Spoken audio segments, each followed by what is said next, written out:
David, as we begin to land the plane here, you've traveled all over the country. You've done a tremendous amount of research. You're one of the best authors on this subject. You know, as you've gone from coast to coast, if you had to break it down to one single thing that you want investors to know, what would that be?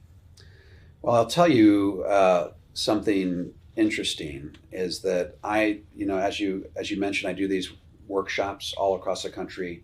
I do, 90 or so per year. I may talk to 10,000 different people this year, and I ask them all the same question. How many of you believe that tax rates in the future are going to be higher than they are today? Every hand in the room goes up.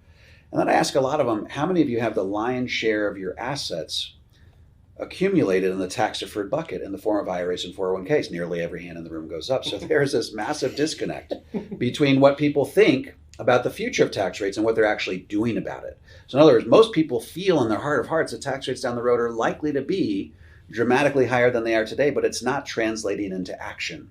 And so my goal is to get out there and to try to create a nexus between what they're thinking and what they're actually doing, because the reality is they may think it, but if they're not doing anything about it, then the tax train is going to hit them. They're sitting on the tracks. So we're all about trying to raise awareness, get people to systematically shift money from tax deferred to tax free, so that by the time tax rates go up for good, they've done all the heavy lifting and they can enjoy a tax free retirement.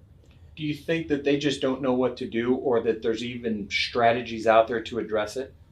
I think that they see the handwriting on the wall. I think they see that the government is massively underfunded, that we're making all sorts of promises for things that we can't deliver.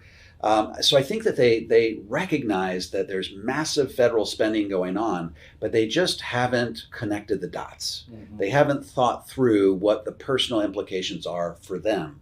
And I think that when we show them that having money, for example, in a 401k or IRA is like being in a business partnership with the IRS, and every year they get to vote on what percentage of your profits they get to keep. I think once they make that connection and it really, really sinks in, then they're going to be much more motivated to do the heavy lifting done during this next 6 years of historically low tax rates, so that by the time the tax rates go up for good, they're ready for that tax-free retirement.